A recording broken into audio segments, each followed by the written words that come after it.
பொதுக்காலம் 26ஆம் ஞாயிறு. ஆட்கொள்ளும் உணர்வு. ஆட்கொள்ளும் உணர்வு ஆங்கிலத்தில் பொசசிவ்னஸ் என்று சொல்வார்கள். இந்த மனித உளவியல் பூர்வமான செயலை பற்றித்தான் இன்றைய முதல் வாசகமும் சரி, நற்செய்தியும் சரி எடுத்துரைக்கின்றது. அதை பற்றி தெரிந்து கொள்வது நம் வாழ்விற்கு சாலச் சிறந்தது என்பதை இன்றைய வாசகங்கள் நமக்கு எடுத்துரைக்கின்றன. முதலாவதாக, அது என்ன ஆட்கொள்ளும் உணர்வு? அதனுடைய அர்த்தம் என்ன? ஆங்கிலத்தில் பொசசிவ்னஸ் என்று சொல்கிறோம் அல்லவா? அப்படி என்றால் என்ன பொருள் தெரியுமா? ஒரு பொருளை அல்லது நபரை முழுவதுமாக தனது கட்டுப்பாட்டிற்குள் வைத்திருக்க நினைப்பதற்கு பெயர்தான் ஆட்கொள்ளும் உணர்வு. ஒரு பொருளை அல்லது நபரை முழுவதுமாக தனது கட்டுப்பாட்டிற்குள் வைத்திருக்க நினைப்பது. இந்த குணமானது யார் யாருக்கெல்லாம் இருக்கிறது? பறவைகளுக்கும் இருக்கின்றது, விலங்குகளுக்கும் இருக்கின்றது, மனிதர்களுக்கும் இருக்கின்றது. ஆக எல்லா உயிர்களுக்குமே இந்த குணம் இருக்கிறது என்பதை நாம் அறிந்து கொள்ள வேண்டும். இரண்டாவதாக, இந்த ஆட்கொள்ளும் உணர்வு எங்கிருந்து வருகின்றது? நன்றாக ஆழமாக சிந்தித்து பார்த்தால் இதற்கு விடை ஆன்மீகத்தில் தான் இருக்கிறது, அதாவது பைபிளில் தான் இருக்கிறது. இந்த குணமானது கடவுளிடமிருந்து வருகிறது என்பதை தொடக்க நூல் புத்தகம் 1வது அதிகாரம் 26 மற்றும் 27வது வசனங்களில் நம்மால் காண முடியும். அங்கு கடவுள் மனிதனை படைக்கும் முன்பாக என்ன சொல்லிக்கொண்டு, தனக்குள் என்ன சொல்லிக்கொண்டு படைத்தார் தெரியுமா? மனிதரை நம் சொந்த சாயலில் உருவாக்குவோம் என்று சொல்லிவிட்டு 27வது வசனத்திற்கு வரும்பொழுது கடவுள் தம் உருவில் மனிதரை படைத்தார் என்று சொல்லப்பட்டிருக்கின்றது. அது என்ன? நம் சொந்த உருவில் மனிதரை படைப்போம் என்று சொல்லும் பொழுதே மனிதன் எனக்கு சொந்தமானவன் என்ற அந்த பண்பை கடவுள் வெளிப்படுத்தி விட்டார்.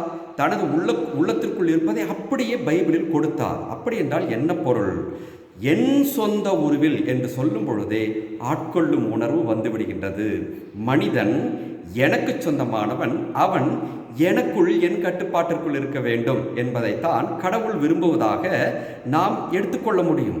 அந்த குணத்தோடு தான் கடவுள் நம்மை படைத்ததால் நம்மிடமும் எல்லா மிருகங்களிடமும் இந்த ஆட்கொள்ளும் உணர்வு வந்திருக்கிறது என்பதை நாம் இப்போது தெரிந்து கொள்ளலாம் அல்லவா? மூன்றாவது விஷயம், சரி, இது கடவுளால் படைக்கப்பட்டது என்பது நமக்கு தெரிந்துவிட்டது. இந்த ஆட்கொள்ளும் உணர்வை பற்றி நாம் பல தடவை சிந்திக்கின்ற பொழுது இது நல்லதா அல்லது கெட்டதா என்ற ஒரு கேள்வி நமக்குள் எழுந்து கொண்டிருக்கின்றது. இந்த பொசசிவ்னஸ் நல்லதா கெட்டதா என்பதுதான் கேள்வி. ஆழ சிந்தித்து பார்த்தால் இதை எந்த வகையில் நாம் பயன்படுத்துகிறோம் என்பதை பொறுத்து நல்லதாகவும் கெட்டதாகவும் அமையும். அதாவது ஆட்கொள்ளும் உணர்வு 2 வகைப்படும்: ஆரோக்கியமான ஆட்கொள்ளும் உணர்வு, ஆரோக்கியமற்ற ஆட்கொள்ளும் உணர்வு. இதில் எதை நாம் வைத்திருக்கிறோம் என்பதை பொறுத்துத்தான் அது நல்லதா கெட்டதா என்பதை தீர்மானிக்க முடியும். ஆகவே இந்த 2ஐ பற்றி நாம் இப்போது தியானித்து பார்ப்போமே. முதலாவதாக, ஆரோக்கியமான ஆட்கொள்ளும் உணர்வு. இந்த ஆட்கொள்ளும் உணர்வு கடவுள் நமக்கு கொடுத்த இயற்கையின் நியதி. இந்த ஆரோக்கியமான ஆட்கொள்ளும் உணர்வு இருக்கும் பொழுது அவர்களுக்குள் என்னென்ன பழக்க வழக்கங்கள், பண்புகள் இருக்கும் என்பதை பற்றி தெரிந்து கொள்வோம். 5 பண்புகள் அவர்களுக்குள் இருக்கும். இந்த ஆரோக்கியமான உணர்வு இருக்கும் பொழுது 2 நபர்களுக்கிடையே அதீதமான பாசம் இருக்கும், உண்மையான பாசம் இருக்கும் என்பது உறுதி. இரண்டாவதாக, இந்த 2 பேரும் எப்பொழுதுமே நெருக்கமாக இருப்பார்கள். அவர்களது உடல் தூரத்தில் இருந்தாலும் கூட, இருவரும் வெவ்வேறு இடத்திலும் இருந்தாலும் கூட மனது நெருங்கி இருக்கும். எப்பொழுதுமே ஒருவரோடு ஒருவர் தூரத்தில் இருந்தாலும் பேசிக்கொண்டிருப்பார்கள். மூன்றாவதாக, 3ஆமவரின் வருகை. இந்த 2 பேர் இருக்கிறார்கள், அவர்களுக்கிடையே அல்லது அவர்களுக்கு தூரமாகவோ ஒரு 3வது நபர் வந்தாலும் கூட அதை அவர்கள் ஒரு சங்கடமாக எடுத்துக்கொள்வார்கள். ஐயோ, 3ஆம் அவர் வருகிறாரே என்பதை ஒரு சங்கடமாக எடுத்துக்கொள்வார்கள். 4ஆவதாக, ஒருவருக்கொருவர் விழுந்து விழுந்து கவனிப்பார்கள். பிறந்த நாள் வந்தால் பரிசு வாங்கி தருவது, அல்லது பொருட்கள் வாங்கி தருவது, துணிமணிகள் எடுத்து தருவது என்று கவனித்துக் கொள்வது, உடம்பு சரியில்லாமல் போனால் கவனித்துக் கொள்வது, எல்லா இன்ப துன்பங்களிலும் பார்த்தால் ஒருவரை ஒருவர் விட்டு கொடுக்காமல் நன்கு அருமையாக பழகிக் கொள்வார்கள், பாசத்தை வெளிப்படுத்திக் கொள்வார்கள், விழுந்து விழுந்து கவனிப்பார்கள். ஐந்தாவதாக, எல்லை மீறி போகும் பொழுது இந்த ஆட்கொள்ளும் உணர்வு, ஆரோக்கியமான ஆட்கொள்ளும் உணர்வு எல்லை மீறி போகும் பொழுது ஒருவருக்காக தன் உயிரை தியாகம் செய்யக்கூட தயங்க மாட்டார்கள். இதை நாம் எங்கு காணலாம் என்றால், கணவன் மனைவியிலேயே இருக்கக்கூடிய உணர்வு இப்பேற்பட்ட ஆரோக்கியமான உணர்வாகத்தான் இருக்கும். திருமணம் புரிந்து கொள்ளும் பொழுது ஒருவருக்கொருவர் பாசத்தோடு இருப்பார்கள். தூரத்தில் சென்று விட்டாலும் கூட அடிக்கடி பேசிக்கொள்வார்கள். அவர்களுக்கு குழந்தை பிறந்து விட்டாலும் கூட சில நேரங்களில் தனித்திருக்க ஆசைப்படுவார்கள். ஆகவேதான் பெற்றெடுத்த குழந்தைகளை கூட நீ ஓடிப்போய் விளையாடு என்று சொல்லிவிட்டு உட்கார்ந்து பேசிக்கொண்டிருப்பார்கள். அது தவறல்ல, சிறு சங்கடம். குழந்தைகள் என்பது கணவன் மனைவியிடையே சில நேரங்களில் சிறு சங்கடமாக கூட வந்து நின்று விடுவார்கள். சில நேரங்களில் விழுந்து விழுந்து ஒருவரை ஒருவர் கவனித்துக் கொள்வார்கள். சில சமயங்களில் ஒருவர் உயிர் போய்விட்டால் மற்றவரும் பாசத்தில் உயிரையே விட்டு விடுவார். இதே போன்ற ஒரு உணர்வு தான் பெற்றெடுத்த தாய்க்கும் குழந்தைகளுக்கும் இடையேயும் கூட இருப்பதை நம்மால் காண முடிகிறது. இதெல்லாம் ஆரோக்கியமான கடவுள் கொடுத்த ஆட்கொள்ளும் உணர்வு, பாசிட்டிவ் பொசசிவ்னஸ் என்று, ஹெல்த்தி பொசசிவ்னஸ் என்று நாம் அழைக்கின்றோம். இதை பற்றி இந்த ஆரோக்கியமான ஆட்கொள்ளும் உணர்வு நமக்கு நிறைய இருக்க வேண்டும் என்பதை பைபிளில் நிறைய கடவுள் சுட்டி காட்டியிருக்கின்றார். ஆகவே ஆரோக்கியமான ஆட்கொள்ளும் உணர்வை பற்றி தெரிந்து கொள்ள வேண்டியது அவசியமாகிறது. அதை நம் வாழ்வாகவும் ஆக்க வேண்டும். ஆகவே பைபிளில் என்னென்ன ஆட்கொள்ளும் உணர்வு இருந்தது என்பதை பற்றி நாம் தெரிந்து கொள்ள வேண்டும். முதலாவதாக, கடவுளுக்கே இந்த நேர்மறையான ஆட்கொள்ளும் உணர்வு, ஆரோக்கியமான ஆட்கொள்ளும் உணர்வு இருந்தது. எங்கு என்று கேட்டால், அவர் ஆபிரகாமை தேர்ந்தெடுத்த பொழுது, நான் உன்னை தேர்ந்து கொண்டேன், நீ நான் சொல்லும் வழியில் நட, அப்பொழுது உன்னை பெரிய இனமாக்குவேன், அந்த இனம் எனக்கு சொந்தமானதாக இருக்கும் என்று சொல்கின்றார். அதே போல இஸ்ராயேல் மக்களை தேர்ந்தெடுத்த பொழுது அவர் கொடுத்த ஒரு வாக்கு என்ன தெரியுமா? நீங்கள் என் சொந்த மக்களாய் இருப்பீர்கள், நான் உங்கள் கடவுளாய் இருப்பேன் என்று சொல்கின்றார். இது எவ்வளவு ஆரோக்கியமான உறவை குறிக்கிறது பாருங்கள். உனக்கு நான், எனக்கு நீ என்ற ஒரு உணர்வைத்தான் இஸ்ராயேல் மக்களை தேர்ந்தெடுத்த பொழுது கடவுள் வெளிப்படையாக சொன்னார். இதுதான் கடவுளின் ஆரோக்கியமான ஆட்கொள்ளும் உணர்வு. இரண்டாவதாக, மோசே மற்றும் யோசுவாவை பாருங்களேன். மோசேவும் யோசுவாவும் கடவுளுக்கு சீடர்களாக இருந்தார்கள். கடவுள் மோசேயை தேர்ந்து கொண்ட பொழுது மக்களை வழிநடத்துகின்றார். ஒவ்வொரு இடத்திலும் கடவுள் என்ன சொன்னாரோ அதன்படி கேட்டு நடங்கள், கடவுள் பேச்சை மீறி நடக்காதீர்கள் என்று, கடவுள் என்ன சொன்னாரோ அதை நீங்கள் கேட்டு நடங்கள் என்று சொல்லி கடவுளிடம் தனக்குள்ள நெருக்கத்தை நிறைய தடவை காட்டியிருக்கிறார். இதைவிட ஒருபடி யோசுவா மேலே சென்று மோசேயின் மறைவுக்கு பிற்பாடு இஸ்ராயேல் மக்களை வழிநடத்தி செல்கின்றார். அப்பொழுது வழிநடத்துவதற்கு அந்த பொறுப்பை ஏற்ற உடனேயே அவர் சொன்ன வார்த்தை என்ன தெரியுமா? நானும் என் வீட்டாரும் என் ஆண்டவராகிய கடவுளையே தொழுவோம், நீங்கள் எப்படி என்று கேட்டார். அந்த வார்த்தையில் பாருங்கள், என் ஆண்டவராகிய கடவுளை மட்டுமே தொழுவோம். அதுதான் பாசிட்டிவ் பொசசிவ்னஸ், ஹெல்த்தி பொசசிவ்னஸ், ஆரோக்கியமான ஆட்கொள்ளும் உணர்வு. அந்த காரணத்தால் தான் இஸ்ராயேல் நாட்டை உருவாக்கும் அளவுக்கு அவர் யோசுவா அந்த மக்களையெல்லாம் அழைத்து கொண்டு போய் இஸ்ராயேல் நாட்டில் அமர வைத்து முடிந்தது என்பதை தெரிந்து கொள்ள வேண்டும். மூன்றாவதாக, புதிய ஏற்பாட்டிற்கு மாதாவையும் யோசேப்பையும் பாருங்களேன். மாதா எந்த அளவுக்கு கடவுள் மீது அன்பு வைத்திருந்தார் என்று கேட்டால், இதோ நான் உங்கள் அடிமை, உங்கள் வார்த்தையின்படி எனக்கு ஆகட்டும் என்று சொல்லிவிட்டார். கடவுள் மீது அவ்வளவு பாசமும் நேசமும் வைத்து தன்னையே முழுமையாக கொடுத்து விட்டார். அதுதான் ஆரோக்கியமான ஆட்கொள்ளும் உணர்வு. அதே போல் சூசை தந்தையை பாருங்களேன். உன் மனைவியை ஏன் ஏற்றுக்கொள்ள அஞ்சுகிறாய், இது கடவுளின் திட்டம் என்று சொன்ன உடனேயே எழுந்து தன் மனைவியை அப்படியே ஏற்றுக்கொண்டார். எந்த அளவிற்கு என்று கேட்டால் ஒரு வார்த்தை கூட பேசவே இல்லை. எந்தெந்த அளவுக்கு துன்பங்களை பட முடியுமோ அந்த அளவுக்கு துன்பங்களை பட்டு தன் மனைவியையும் குழந்தை இயேசுவையும் காப்பாற்றி அடிமை நிலையிலிருந்தும் கூட அடிமை நாட்டிற்கெல்லாம் சென்றும் கூட காப்பாற்றுகின்றார். அப்படி என்றால் அவரிடம் இருந்தது ஆரோக்கியமான ஆட்கொள்ளும் உணர்வு. நான்காவதாக இயேசுவை பாருங்களேன். நம் ஆண்டவர் இயேசு கிறிஸ்து நேர்மறையான ஆரோக்கியமான ஆட்கொள்ளும் உணர்வுக்கு பேர் போனவர்.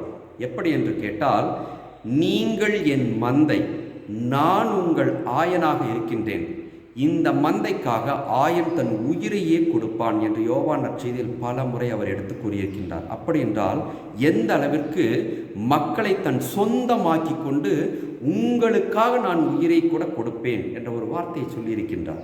அப்படித்தான் சிலுவையில் தொங்கி உயிரையும் கூட அவர் கொடுத்ததை நாம் பார்க்கின்றோம். அப்படி உயிரை சிலுவையில் தொங்கிக் கொண்டிருக்கும் பொழுது உயிர் போகும் முன்பாக கூட யோவானை பார்த்தும் மாதாவை பார்த்தும் அவர் சொன்னார், அம்மா இதோ உன் மகன் என்று சொன்னார். யோவானை பார்த்து சொன்னது யோவானுக்கு மட்டும் அவர் மகன் என்ற அந்தஸ்தை தரவில்லை. எல்லா மக்களுக்கும் மாதாவே உங்கள் மகன்கள் இவர்கள்தான், மகள்கள் இவர்கள்தான் என்று சொல்லி எப்படி சொந்தத்தை ஏற்படுத்தி கொடுத்தார் பாருங்கள். இதுதான் ஆரோக்கியமான ஆட்கொள்ளும் உணர்வு என்பதை தெரிந்து கொள்ள வேண்டும். இன்னும் ஒருபடி மேலே போய் உங்களை நான் நண்பர்கள் என்றேன், நண்பனுக்காக நான் உயிரையே கொடுப்பேன் என்று தன் அப்போஸ்தலர்களை தன் நெருங்கிய சொந்தமாக்கி கொண்டார். இதுதான் ஆரோக்கியமான ஆட்கொள்ளும் உணர்வு, பாசிட்டிவ் அண்ட் ஹெல்த்தி பொசசிவ்னஸ் என்று சொல்கின்றோம். இதை தாண்டி பேதுருவை பாருங்களேன், சில சீடர்களை பாருங்களேன். பேதுரு என்ன சொன்னார்? எல்லா சீடர்களும் இயேசுவின் பேச்சை கேட்டுவிட்டு, நற்கருணை பற்றிய பேச்சை கேட்டுவிட்டு ஓடிப்போய் விட்டார்கள். இந்த பேச்சை யார் கேட்பார்கள் என்று. பேதுரு என்ன சொன்னார்? ஆண்டவரே, நாங்கள் யாரிடம் போவோம்? வாழ்வு தரும் வார்த்தைகள் உம்மிடம் தானே உள்ளது என்று சொல்லி அவரை இறுக பற்றி பிடித்து கொண்டார். நாங்கள் எங்கேயும் போக மாட்டோம், நீங்கள் தான் எங்களுக்கு வாழ்வுன்னு சொல்லி அவரை தன் சொந்தமாக்கி கொண்டார் பேதுரு. இதுதான் நேர்மறையான ஆரோக்கியமான ஆட்கொள்ளும் உணர்வு. தோமாவை பாருங்களேன். ஒரு முறை இயேசு, நாங்கள் எருசலேமுக்கு செல்கிறேன், அங்கு மானிட மகன் மக்கள் கையில் ஒப்புவிக்கப்பட இருக்கிறார் என்றெல்லாம் சொல்லிக் கொண்டிருக்கும் பொழுது இறுதியில் தோமா ஒரு அழகான வசனம் சொல்வார், வாருங்கள் நாமும் அவரோடு செல்வோம், உயிரை விடுவோம் என்று சொல்கின்றார். என்ன அருமையான வார்த்தைகள்! ஆரோக்கியமான ஆட்கொள்ளும் உணர்வு, நான் உங்கள் சொந்தம் ஆண்டவர் என்பதை தோமா அந்த நேரத்தில் வெளிப்படுத்துகிறார். மூன்றாவதாக யோவானை பாருங்கள். இன்றைய நற்செய்தியில் கூட அவரை பற்றி குறிப்பிடப்பட்டுள்ளது. என்ன செய்தார்? அவர் இறுதி இரவு உணவில் இயேசுவின் வலப்பக்கமாக அமர்ந்திருந்தார். அங்கு அவர் என்ன செய்து கொண்டிருந்தார்? இயேசுவின் மார்பில் சாய்ந்து கொண்டு, ஆண்டவரே உம்மை யார் காட்டி கொடுப்பார் என்று கேட்டார். அப்படி என்றால் இயேசுவோடு எந்த அளவுக்கு நெருங்கி வந்து அவரை இறுக பற்றி பிடித்து கொண்டார், தனது சொந்தமாக்கி கொண்டார் என்பதை பற்றி பார்க்கின்றோம். இந்த 5 பேருமே, இப்பொழுது நாம் சொன்ன எல்லாருமே ஆரோக்கியமான ஆட்கொள்ளும் உணர்வை கொண்டவர்கள், கடவுள் தொடங்கி இயேசுவின் சீடர்கள் வரை. அப்படி என்றால் ஆரோக்கியமான ஆட்கொள்ளும் உணர்வு மனிதருக்கு கட்டாயம் தேவை என்பதை இயேசு சொல்லிவிட்டார். அதையே நாமும் கடைபிடிப்போம். இரண்டாவதாக, ஆரோக்கியமற்ற ஆட்கொள்ளும் உணர்வு. இதை ஒருவர் மீது மற்றவர் கொண்ட வெறி என்று சொல்கின்றோம். பாசமில்லை, வெறி என்று சொல்கின்றோம். இப்படி ஆரோக்கியமற்ற உணர்வு இருக்கும்போது என்னென்ன உணர்வுகள் வெளிப்படும் தெரியுமா? முதலாவதாக, 2 பேரில் ஒருவருக்கு பாசம் இருக்கும், மற்றவருக்கு பாசத்தை தாண்டி இவர் மீது வெறி இருக்கும். இது தவறான செயல்.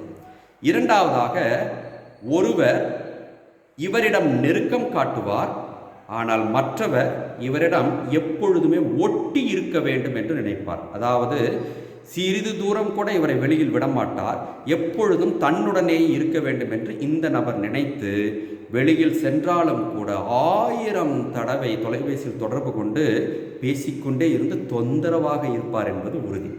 மூன்றாவதாக, 3ஆமவர் வருகை இந்த நபரை உச்சஸ்தாதி கோபத்திற்கு கொண்டு சென்றுவிடும். வெறி கொண்ட நபர் சில நேரங்களில் என்ன செய்வார்? கோப வெறி கொண்டு தாக்கவும் செய்வார்.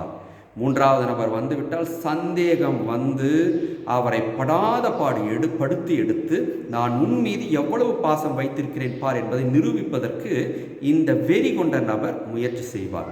இது இந்த நபருக்கு தொந்தரவாக போய் முடியும் என்பது உறுதி. நாலாவதாக, ஒருவர் இவரை கவனிப்பார், ஆனால் மற்றவர்கள் இவரை கவனிப்பதற்கு விடமாட்டார். நான் தான் போய் கவனிப்பேன், நீ யார் இவரை கவனித்துக் கொள்வதற்கு என்று சண்டையிட்டு முழு உரிமையையும் இவரை எடுத்துக்கொள்ள பார்ப்பார். ஐந்தாவது குணமாக, உச்சஸ்தாதியாக வரும் பொழுது என்ன செய்வார்? இந்த நபர் ஆரோக்கியமற்ற ஆட்கொள்ளும் உணர்வை கொண்ட நபர், மூன்றாவது நபர் இவர்களுக்கு இடையில் வந்தால் கொலை செய்து விடுவார்.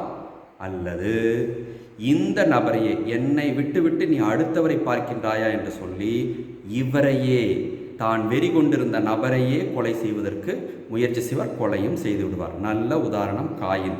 காயினுக்கும் கடவுளுக்கும் இடையே இருந்தது, கடவுள் காயினை அன்பு செய்தார், ஆனால் இவன் என்ன செய்தான்? ஆரோக்கியமற்ற ஆட்கொள்ளும் உணர்வை இவன் கொண்டிருந்தான். அதனால் தான் ஆபேல் குறுக்கே வந்து விட்டான் என்று சொல்லி கொலை செய்து விட்டான். அன்பார்ந்தவர்களே, இப்பேற்பட்ட உணர்வு நமக்குள் இருக்கக்கூடாது என்பதை தெரிந்து கொள்வோம். பைபிளில் நிறைய பேர் இப்படி இருக்கிறார்கள். இன்றைய முதல் வாசகத்தை பாருங்களேன். முதல் வாசகத்தில் மோசே பல பேருக்கு ஆவியை பிரித்து கொடுத்து இறைவாக்கு உரைக்கும் பொழுது 2 பேர் இறைவாக்கு உரைக்கிறார்கள், எல்தாது, மேத்தாது. இவர்கள் பாளையத்திலேயே தொடர்ந்து உரைத்து கொண்டிருக்கும் பொழுது ஆரோக்கியமற்ற ஆட்கொள்ளும் உணர்வு கொண்ட ஒருவன் ஓடி வந்து, உங்கள் பெயரால் தொடர்ந்து இன்னும் ஒருவன் போதித்து கொண்டிருக்கின்றான், 2 பேர் போதிக்கிறார்கள் என்று சொல்கின்றான். அதே சமயத்தில் யோசுவாவும் என்ன செய்கின்றார்? அவர்களை நாம் போய் தடுத்து நிறுத்த வேண்டும் என்று மோசேயிடம் முறையிடுகின்றார். இதுதான் மோசேயின் மீது அவர்கள் இருவரும் கொண்டிருந்த ஆரோக்கியமற்ற ஆட்கொள்ளும் உணர்வு. உங்களை தாண்டி யாருமே எதுவும் செய்யக்கூடாது, நீங்கள் செய்யக்கூடிய செயலை நீங்கள் மட்டுமே செய்ய வேண்டும் என்று அந்த ஊழியனும் யோசுவாவும் மோசேவுக்கே பாடமாக எடுத்துரைக்கிறார்கள் என்பதை பார்க்கின்றோம். இது ஆரோக்கியமற்ற ஆட்கொள்ளும் உணர்வு என்பதற்கு நல்ல எடுத்துக்காட்டு. அதே போல இன்றைய நற்செய்திக்கு செல்வோமே. யோவான் இயேசுவின் மார்பில் சாய்ந்திருந்தார் அல்லவா? அவர் சொல்கின்றார், ஆண்டவரே, உமது பெயரால் ஒருவன் பேயோட்ட கண்டு அவனை தடுக்க நினைத்தோம் என்று சொல்கின்றார். அப்படி என்றால் என்ன பொருள்? இயேசு மட்டுமே பேயோட்ட வேண்டும், அவர் பெயரால் கூட யாரும் எந்த செயலையும் செய்துவிடக்கூடாது என்பதில் இவர் தெளிவாக இருக்கிறார். மூன்றாவது நபர் இடையில் வந்துவிட்டார், அவரது செயலை தடுத்து நிறுத்த வேண்டும், எங்கள் இருவருக்கும் இடையில் யாரும் வந்துவிடக்கூடாது என்பதில் யோவான் தெளிவாக இருக்கிறார். ஏன் அவ்வாறு இருந்தார்? ஏனென்றால் மார்பில் சாய்ந்து கொள்ளும் அளவுக்கு இயேசுவிடம் மிக நெருங்கிய நெருக்கம் காட்டியவர் யோவான். அப்படி என்றால் மூன்றாவது நபரில் இடையில் வருவதற்கு அவர் ஒத்துக்கொள்வாரா? அதைத்தான் ஆரோக்கியமற்ற உணர்வாக இன்று நாம் பார்க்கின்றோம். அதே போல பேதுருவை பாருங்களேன். கெத்செமனே தோட்டத்தில் இயேசுவை கைது செய்த பொழுது இயேசுவின் மீது யாரும் கையே வைக்கக்கூடாது, அப்படி நேரவே கூடாது என்று, யாரும் உங்களை கொல்லவே கூடாது என்று இயேசுவிடமே கடிந்து கொண்டவர் அவர். ஒருவன் வந்து அவர் மீது கை வைத்த பொழுது வாளை உருவி வழக்காதை வெட்டினார். எந்த அளவிற்கு அவர் அப்படி என்றால் நெகட்டிவ் பொசசிவ்னஸ், எதிர்மறையான ஆரோக்கியமற்ற ஆட்கொள்ளும் உணர்வை இயேசு மீது வைத்திருந்தார் என்பது தெளிவு. இறுதியாக புனித பவுல் திருச்சட்டத்தின் மீது, யூதத்தின் மீது அவ்வளவு பற்றை வைத்திருந்தார், ஆரோக்கியமற்ற பற்று. அதனால்தான் புனித ஸ்தேவானையும் கொன்று போட்டார், மக்களையும் கொன்று ஒழித்தார் என்பதை பார்க்கின்றோம். அன்பார்ந்தவர்களே, இது நமக்கு தேவையில்லாதது என்பதைத்தான் முதல் வாசகமும் நற்செய்தியும் இன்று எடுத்து கூறுகின்றது. இதை எப்படி சரி செய்வது? மோசே என்று சொல்கின்றார், ஆன்மீக ரீதியாக மட்டுமே இதை சரி செய்ய முடியும். என்னை முன்னிட்டு நீ பொறாமைப்படுகிறாயா? எல்லோரும் இறைவாக்கு உரைக்கும்படி கடவுள் அதை நியமித்திருந்தால் அது நல்லதுதானே என்று சொல்லி ஆன்மீக ரீதியாக யோசுவாவையும் அந்த ஊழியனையும் அவர் குணப்படுத்துகின்றார். அதே போன்று இயேசு இன்று என்ன சொல்கின்றார்? நம்மை சாராதவர் நம்மை பற்றி நல்லது எடுத்துரைக்கிறார் என்றால் நமக்கு எதிராக இருக்க மாட்டார், ஆகவே அவரை அப்படியே விட்டுவிடுங்கள் என்று சொல்லி எதிர்மறையான எண்ணத்தோடு இருந்த யோவானை குணப்படுத்துகிறார். ஆக ஆரோக்கியமற்ற ஆட்கொள்ளும் உணர்வு இருந்தால் அதை ஆன்மீக ரீதியாக மட்டுமே குணப்படுத்த முடியும் என்பதை இவர்கள் சொல்லிவிட்டார்கள். உணர்வோம். ஆட்கொள்ளும் உணர்வு நேர்மறையான ஆரோக்கியமான ஆட்கொள்ளும் உணர்வு நல்லது.